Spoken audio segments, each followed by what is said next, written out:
India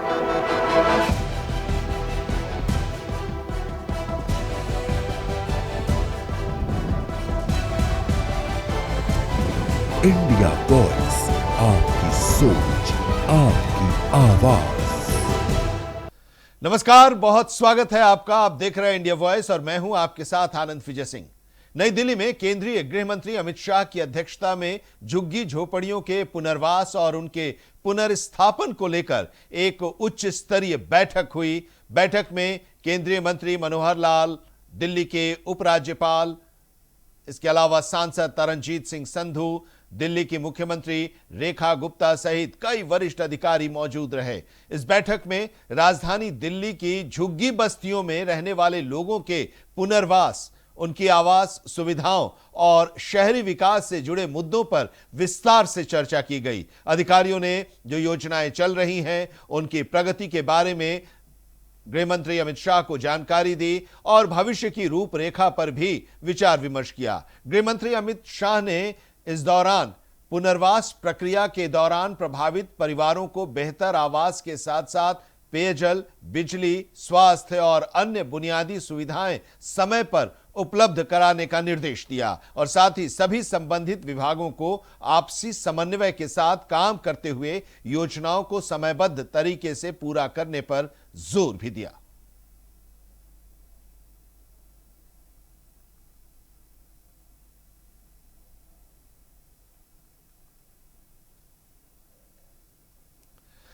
और अब बात उत्तर प्रदेश के अयोध्या जनपद में 19 जून को मुख्यमंत्री योगी आदित्यनाथ का दौरा होने वाला है। मुख्यमंत्री योगी आदित्यनाथ रुदौली विधानसभा क्षेत्र के अंतिम छोर पर स्थित मां कामाख्या धाम जाएंगे, वहां माता का दर्शन और पूजन करेंगे। इस दौरे के दौरान मुख्यमंत्री योगी आदित्यनाथ महारानी वीरांगना झलकारी बाई की प्रतिमा का अनावरण भी करेंगे और इसके साथ ही क्षेत्रवासियों को कई विकास परियोजनाओं के शिलान्यास और लोकार्पण की सौगात भी देने की तैयारी है। मुख्यमंत्री के प्रस्तावित कार्यक्रम को लेकर प्रशासनिक अमला पूरी तरह से मुस्तैद है। रुदौली के विधायक रामचंद्र यादव ने अधिकारियों के साथ कार्यक्रम स्थल और हेलीपैड का निरीक्षण किया, व्यवस्थाओं का जायजा लिया। सुरक्षा, यातायात और दूसरी जो व्यवस्थाएं हैं उसको लेकर अधिकारियों को आवश्यक दिशा निर्देश भी दिए गए हैं।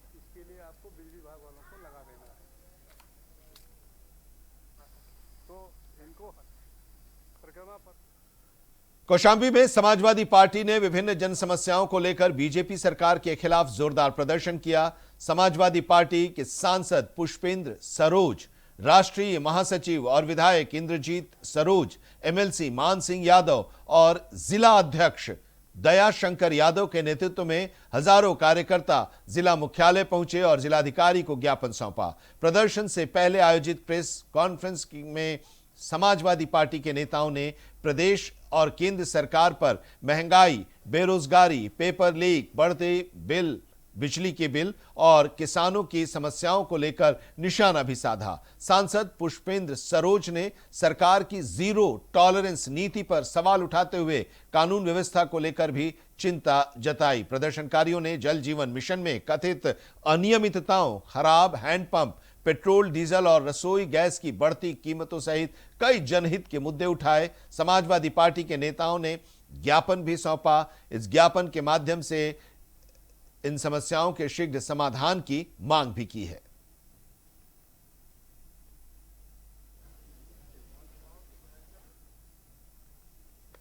चाहे हमारे जनपद में जल जीवन मिशन के आंकड़े हो, चाहे हमारे जनपद में मनरेगा के आंकड़े हो, बिजली विभाग के आंकड़े हो, दिशा की जो बुकलेट हमको मिलती है वो पुरानी बुकलेट से जब हम मैच करते हैं तो वही आंकड़े पॉइंट के साथ सेम हो जाते हैं।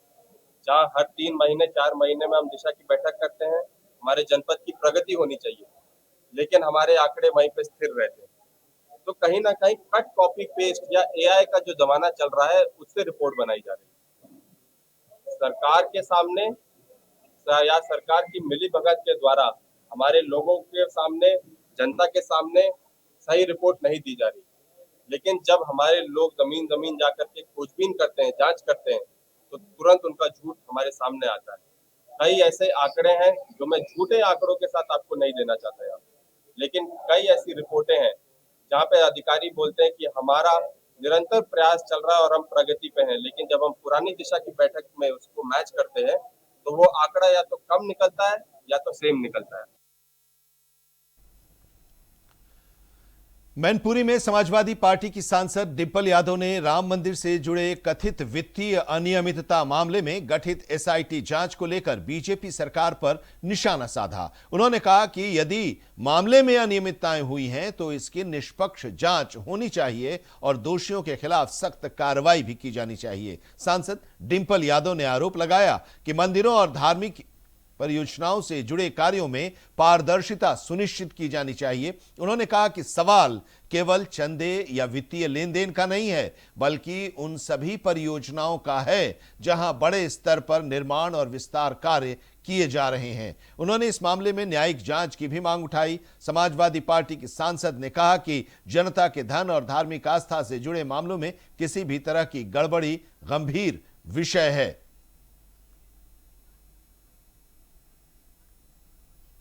जो चाहते हैं कि जूरी बैठे इस पे पूरी कार्रवाई होने के लिए, क्योंकि सवाल केवल चंदा का नहीं है, सवाल और इस पे भी है कि जहां जहां पे भी सरकार कॉरिडोर्स बना रही है या मंदिरों का चौड़ीकरण कर रही है या मंदिरों में काम कर रही है, वहां पे कितना भ्रष्टाचार हो रहा है। वहां की जमीनों को लेके जो चीजें सामने आई है, जहाँ गरीब किसानों से जमीन खरीद के फिर इनको फिर इनको लोग खरीद लेते हैं और फिर इनको गवर्नमेंट को बेच रहे हैं 10-10 गुने दाम में। तो बहुत सारा भ्रष्टाचार जमीनों को लेके हुआ है, चंदे को लेके अयोध्या में हुआ है और जगहों में भी हुआ है जहाँ जहाँ पे भी कॉरिडोर पर काम किया गया है। क्योंकि जहाँ पे भी इस तरह के काम हुए जो लोगों को फायदा पहुंचना चाहिए था, वो लोगों को फायदा ना पहुंच के बाहर वालों को फायदा पहुंचाने का काम सरकार ने किया है।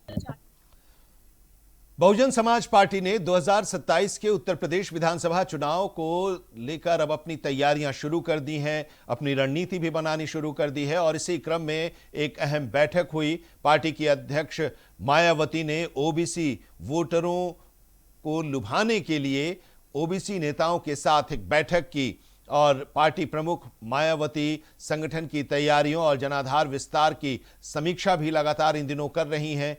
और इसी दौरान मायावती ने कहा कि वर्ष 2007 में उत्तर प्रदेश में बीएसपी की पूर्ण बहुमत की सरकार बनाने में ओबीसी समाज की महत्वपूर्ण भूमिका रही थी। उन्होंने पार्टी के नेताओं और कार्यकर्ताओं से अपील की है कि 2027 के विधानसभा चुनाव में भी उसी सफलता को दोहराने के लिए पूरी ताकत से काम किया जाए। हमारे संवाददाता अजहर खान की देखिए ये रिपोर्ट। 2027 विधानसभा चुनाव की तैयारियों को लेकर बसपा प्रमुख मायावती ने संगठन की समीक्षा की और ये निर्देश दिए कि ओबीसी समाज के बीच पार्टी का जनाधार बढ़ाया जाए। वहीं इसको लेकर तमाम पार्टी के पदाधिकारियों को संगठन को किस तरीके से मजबूत करना है, इसको लेकर निर्देश दिए।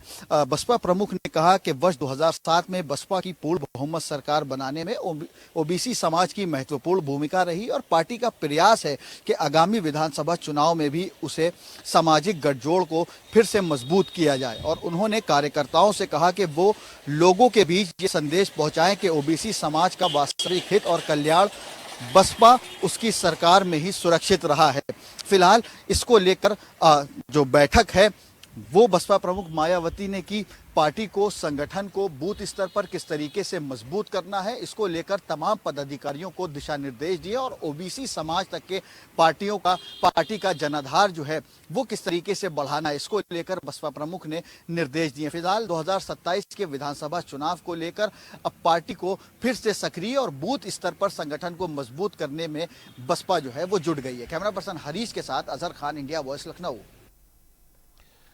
उधर लखनऊ में समाजवादी पार्टी 17 जून को ब्राह्मण समाज के नेताओं के साथ एक महत्वपूर्ण बैठक करने वाली है। इस बैठक में ब्राह्मण समाज के तमाम जो विधायक हैं, पूर्व विधायक हैं, सांसद और पूर्व सांसद सभी उपस्थित रहेंगे, इस बैठक में शामिल होंगे। बैठक का मुख्य उद्देश्य पूर्व समाजवादी पार्टी के वरिष्ठ नेता रहे जनेश्वर मिश्र की जयंती के कार्यक्रम की रूपरेखा तय करने और ब्राह्मण सम्मेलन की आयोजन समिति पर अंतिम मुहर लगाना है। हमारे संवाददाता अजहर खान की देखिए ये रिपोर्ट।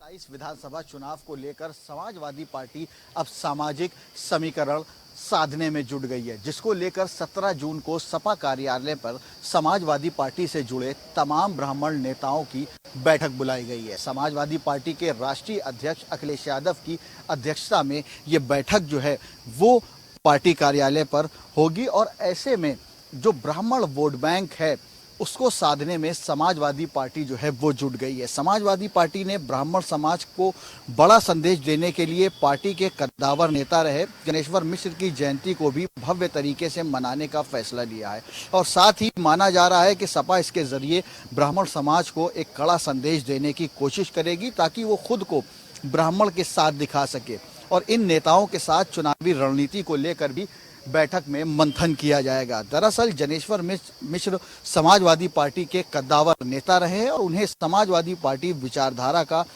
बड़ा चेहरा माना जाता रहा है।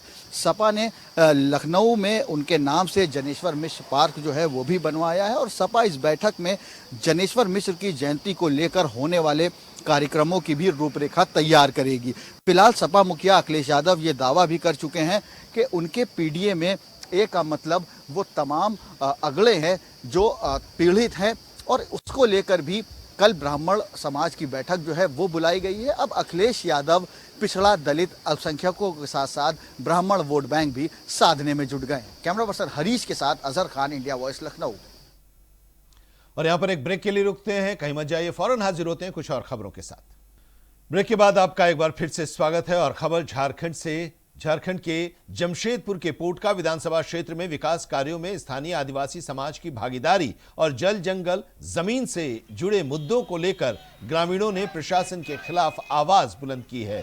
पूर्व मुख्यमंत्री चंपई सोरेन की पुत्री दुखनी सोरेन के नेतृत्व में करीब 300 ग्रामीण और पारंपरिक ग्राम प्रधान तीर धनुष के साथ उपायुक्त कार्यालय पहुंचे और अपना ज्ञापन सौंपा। प्रतिनिधिमंडल ने आरोप लगाया कि पोटका क्षेत्र में चल रहे कई विकास कार्यों में स्थानीय मांझी बाबा, ग्राम प्रधानों और ग्रामीणों की अनदेखी की जा रही है।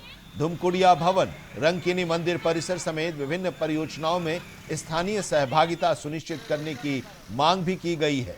ग्रामीणों ने CNT SPT एक्ट, पेशा कानून के अनुपालन, अवैध खनन और जल जंगल जमीन की सुरक्षा का मुद्दा भी उठाया। दुखनी सोरेन ने कहा कि विकास के नाम पर स्थानीय समुदायों की उपेक्षा स्वीकार्य नहीं है। मांगे अगर नहीं मानी गई तो 15 दिन बाद महापंचायत और फिर बड़े आंदोलन की चेतावनी भी इन लोगों के द्वारा दी गई है। रंगकिनी मंदिर परिसर में जो भी अवैध रूप से कार्य काम हो रहा है वो सभी जमीन हमारी है और जमीन का यही मांग है। जो भी उसमें सौंदर्यीकरण पार्क या गढ़वाल या कुछ भी काम चल रहा है, जो अनेक प्रकार के भवन वहाँ बन रहा है, ग्राम सभा के बिना अनुमति के बगैर वहाँ काम चल रहा है। हम लोग को पता ही नहीं है कि क्या हो रहा क्या नहीं। मांग था कि उनके जो जमीन है बिना ग्राम सभा के जिस क्षेत्र में उन लोग रहते हैं वहाँ पे विकास कार्य योजना चल रही है लेकिन बिना ग्राम सभा के हो रही है। तो उनका मांग है कि जो पेशा कानून है उनका उल्लंघन हो रहा है। और खबर उत्तर प्रदेश के प्रयागराज के मेजा थाना क्षेत्र के कुकर कटवा गांव में ट्रिपल मर्डर की सनसनीखेज वारदात हुई है और पूरा इलाका दहशत में है। एक ही परिवार के 3 लोगों, एक बुजुर्ग और 2 महिलाओं की घर के बाहर सोने के दौरान हत्या कर दी गई। घटना की जानकारी सुबह ग्रामीणों को मिली और इसके बाद पुलिस मौके पर पहुंची। पुलिस ने अपनी जांच भी शुरू कर दी है। मामले की गंभीरता को देखते हुए पुलिस कमिश्नर जोगिंदर कुमार ने लापरवाही के आरोप में मेजा चौकी इंचार्ज रामविलास सिंह को तत्काल प्रभाव से निलंबित कर दिया है। विभागीय जांच के आदेश भी दे दिए गए हैं। प्रारंभिक जांच में प्रेम प्रसंग और व्यक्तिगत रंजिश का एंगल अभी तक सामने आया है। पुलिस को आशंका है कि नाबालिग लड़की से जुड़े एक तरफा प्रेम संबंध के विरोध में वारदात को अंजाम दिया गया है। गांव के प्रधान और संदिग्ध युवक के परिजनों को हिरासत में लिया गया है। पूछताछ की जा रही है। सभी पहलुओं की पुलिस जांच कर रही है। आरोपियों की तलाश जारी है।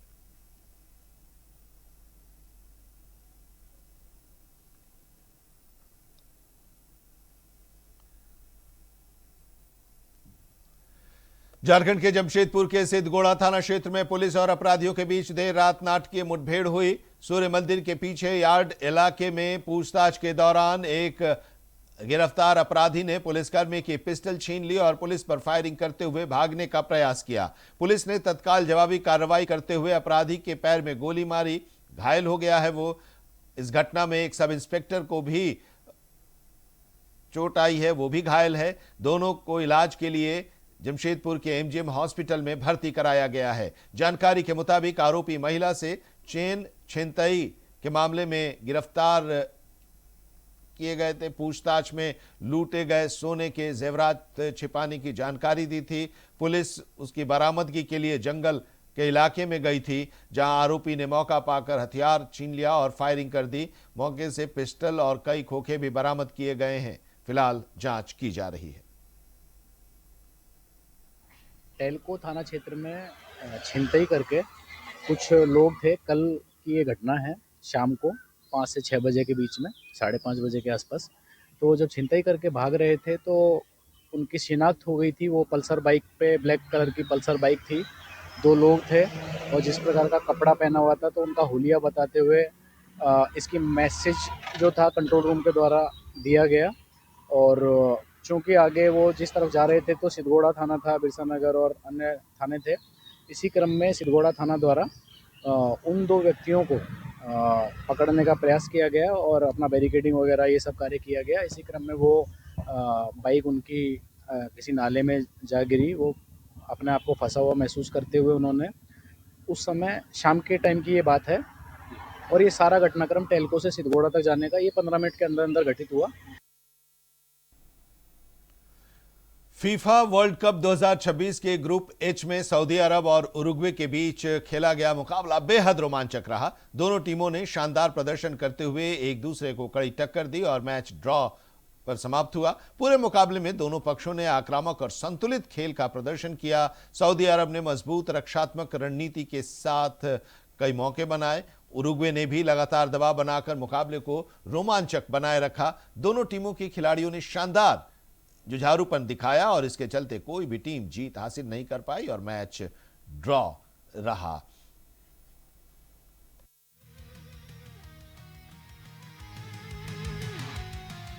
फीफा वर्ल्ड कप 2026 के ग्रुप एच के मुकाबले में सऊदी अरब ने उरुग्वे को ड्रॉ पर रोक दिया। मंगलवार को मियामी में खेले गए इस मैच में दोनों टीमों ने बेहतरीन प्रदर्शन करने की वजह से मुकाबला बराबरी पर खत्म हुआ है। पहले हाफ के 43वें मिनट सऊदी अरब के खिलाड़ी अब्दुल्ला अल अमरी ने गोल पर सऊदी अरब को बढ़त दिला दी।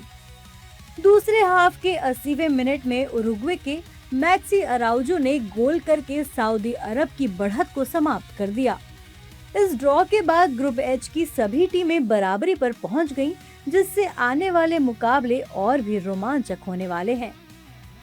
सऊदी अरब के खिलाफ आखिरी समय में किए गए गोल के कारण उरुग्वे की टीम न केवल एक तरफ बड़े उलटफेर से बच गई, बल्कि अपनी लाज बचाने में भी कामयाब रही।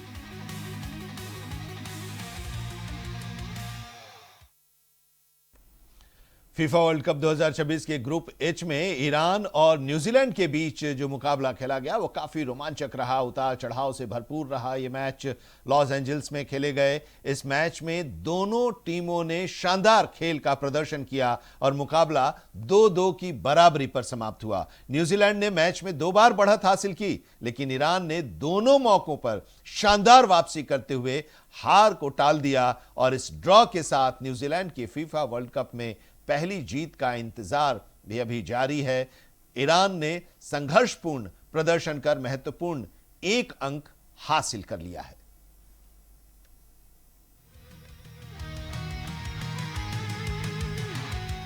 फीफा वर्ल्ड कप 2026 के ग्रुप जी में ईरान और न्यूजीलैंड के बीच बेहद रोमांचक मुकाबला देखने को मिला।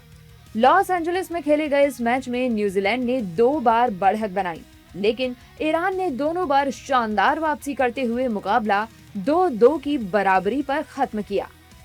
मैच के पहले हाफ के 7वें मिनट में एलिजा जस ने गोल कर न्यूजीलैंड को बढ़त दिला दी, लेकिन 32वें मिनट में ही ईरान के रामिन रिजाइन ने गोल कर ईरान को बराबरी पर ला दिया।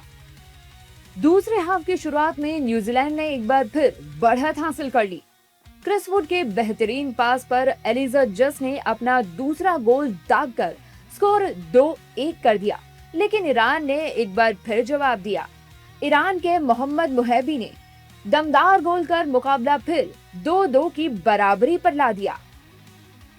अंत में मुकाबला 2-2 की बराबरी पर खत्म हुआ। न्यूजीलैंड की पहली वर्ल्ड कप जीत की तलाश अभी जारी है, जबकि ईरान ने जुझारू प्रदर्शन करते हुए 1 अंक हासिल किया।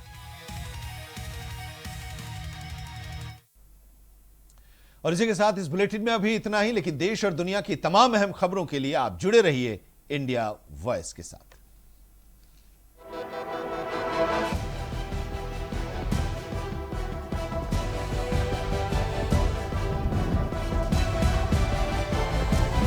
इंडिया वॉइस, आपकी सोच, आपकी आवाज।